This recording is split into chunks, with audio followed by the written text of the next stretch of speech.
बेटे की मृत्यु के बाद उस व्यक्ति ने अपनी पत्नी जैसी दिखने वाली एक दत्तक पुत्री को गोद लिया। उसने दत्तक पुत्री को बहुत लाड़ प्यार दिया और अपनी बेटी को घर की नौकरानी बना दिया। दत्तक पुत्री ने खूब स्वादिष्ट खाना खाया, लेकिन उसे केवल बचा हुआ खाना ही खाना पड़ता था। दत्तक पुत्री को जीवन भर खांसी होती रही और उस व्यक्ति ने घर की देखभाल के लिए सबसे अच्छे डॉक्टर को बुलाया। पुत्री को लगभग 40 डिग्री बुखार आया और अंत में उसकी मृत्यु हो गई। उसे कभी कोई चिंता नहीं हुई, केवल इसलिए कि उसकी पत्नी कार दुर्घटना में मारी गई थी ताकि वह अपनी बेटी के लिए केक खरीद सके। उस व्यक्ति ने अपनी सारी घृणा अपनी बेटी पर निकाली। वह अब उसकी लाडली राजकुमारी नहीं रही, बल्कि वह मां बन गई जो हर दिन अंधेरे में तहखाने में बंद रहकर मर गई। 18 वर्षीय दत्तक पुत्री के पिता ने इस दिन उसके लिए एक भव्य जन्मदिन की पार्टी आयोजित की और यहाँ तक कि उसके पसंदीदा क्रिस्टल महल की तस्वीर लेने के लिए 50 मिलियन खर्च किए।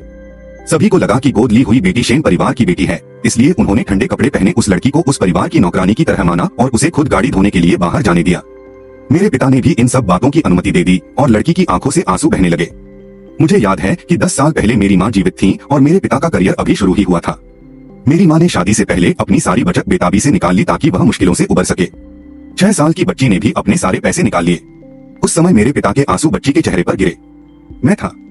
अगर आपको नहीं पता तो ये पापा हैं। ल्यूक कौन है? मेरे पिता ने मुझसे कहा कि मैं एक राजकुमारी बनूं और सबसे बड़े घर में सबसे सुंदर पोशाक पहनकर रहूं। वह सफल तो हो गई, लेकिन उसकी राजकुमारी को बदल दिया गया। अपने पिता को अपनी बेटी के सहपाठियों के लिए कार धोने में जल्दबाजी करते देख लड़की जानती है कि वह उनकी अवज्ञा नहीं कर सकती, क्योंकि जब तक वह खुश नहीं रहेंगे तब तक वह उसके रहने खाने और ट्यूशन फीस में कटौती कर देंगे। उसने अपनी माँ से वादा किया था कि वह अच्छी पढ़ाई करेगा और किसी अच्छे विश्वविद्यालय में दाखिला लेगा, लेकिन भले ही उसके साथ इतना अन्याय हुआ हो, फिर भी वह अपनी बेटी को जाने नहीं देना चाहता। क्यों न हम शेन यिंग को साथ मिलकर मोमबत्तियां बुझाने दें? आज उनका जन्मदिन भी है। दरअसल वह भी इसके लिए उत्सुक है। आखिरकार कल उसने चुपके से मेरी शादी की पोशाक पहनी थी। क्या गलत? क्या शेन, ये तुम किस बारे में बात कर रहे हो? दरअसल गोद ली हुई बेटी कल अपनी माँ की पोशाक पहनकर दिखावा करने आई थी। उसने अपने पिता को बताया कि उसे यह पसंद आया। पिताजी ने बिना कुछ कहे उसे दे दिया, सिर्फ इसलिए क्योंकि उसका चेहरा उस लड़की की माँ से बहुत मिलता जुलता है। लड़की चाहे जैसे भी समझाए, यहाँ तक कि उसके पिता ने भी उसकी बात पर विश्वास करने से इनकार कर दिया। उन्होंने तो यहाँ तक मांग की कि वह अपनी गोद ली हुई बेटी से माफी मांगे। क्या आपको पता है कि यह ड्रेस मेरी माँ ने मुझे दी थी? क्या आपको पता है कि वह दिखावा करने के लिए मेरे कमरे में आई थी? तुम्हें कुछ नहीं पता। तुम सिर्फ इतना जानते हो कि वह तुम्हारी राजकुमारी है और मैं तुम्हारा शत्रु हूँ। नहीं, तुम्हारी हिम्मत कैसे हुई गांव वालों के सामने अपनी माँ के लिए ऐसे घृणित शब्द बोलने की? जेन जेन की तुम्हारी जैसी बेटी कैसे हो सकती है? माफी मांगो, वरना कल शेन परिवार से निकल जाओ। जो वे यिंग, इसके बारे में सोचना भी मत।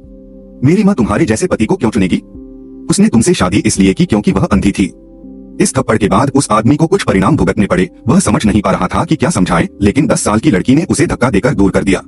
यह पहली बार था जब उसके पिता को किसी और ने मारा था, लेकिन वह यह भी जानता है कि अगर पिताजी आज खुद को पीट लें तो कल वे उनके रहने सहने का खर्च बंद कर देंगे और उन्हें घर से निकाल देंगे।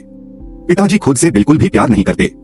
दत्तक पुत्री ने पिता को थोड़ा दुखी होते हुए देखा और तुरंत कहा कि उन्हें लड़की को कपड़े उतारकर बाहर नहीं ले जाना चाहिए था। उसने यह भी कहा कि अब वह दत्तक पुत्री को चाय के कपड़ों में नहीं देख सकती। अब जब माँ मर चुकी है तो पिता खुद को बेटी नहीं मानते।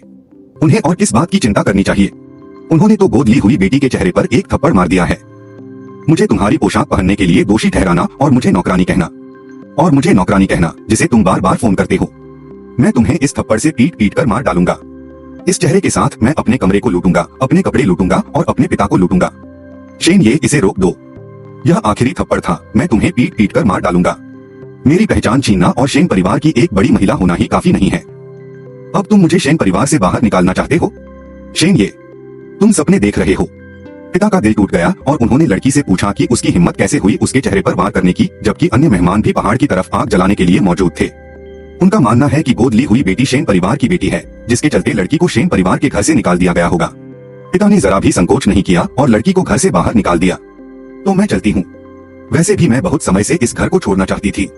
अगर मैंने अपनी माँ से पढ़ाई में मन लगाने का वादा न किया होता तो क्या आपको लगता है कि मैं यहाँ रहना चाहती? जैसे ही लड़की जाने लगी उसे दूसरों ने बुला लिया। उन्होंने लड़की को परिवार की सारी चीजें रखने की इजाजत दे दी। उदाहरण के लिए उसके शरीर पर मौजूद कपड़े और जूते। इन लोगों का सामना करना। वह अपमानित लड़की जिसे खुद का कोई डर नहीं है, उसे अब किसी बात की परवाह नहीं है। उसने गुस्से में आकर अपना कोट उतारा और अपने पिता पर फेंक दिया। ऐसा नहीं है कि तुमने मुझे बाहर निकाल दिया, लेकिन मैं यहाँ नहीं रहना चाहता। तभी उसकी नजर पियानो पर बैठे छोटे भालू पर पड़ी। यह वह जन्मदिन का उपहार है जो उसकी माँ ने उसे 6 साल की उम्र में दिया था। उस समय लड़की को लगता था कि वह दुनिया की सबसे खुश बच्ची है। यह उपहार ही एकमात्र ऐसी चीज है जो माँ ने उसके लिए छोड़ी थी। वह इस गुड़िया को अपने साथ ले जाना चाहता था। वह अपने पिता की मृत्यु से सहमत नहीं था। मुझे नहीं लगता कि अपनी पत्नी की हत्या करने वाली लड़की हत्यारी है। मुझे उससे कुछ भी लेने का अधिकार नहीं है। अंत में दोनों ने एक दूसरे को खींच लिया। गुड़िया को सीधे पैर से खींचकर अलग कर दिया गया। लड़की पूरी तरह टूट चुकी थी।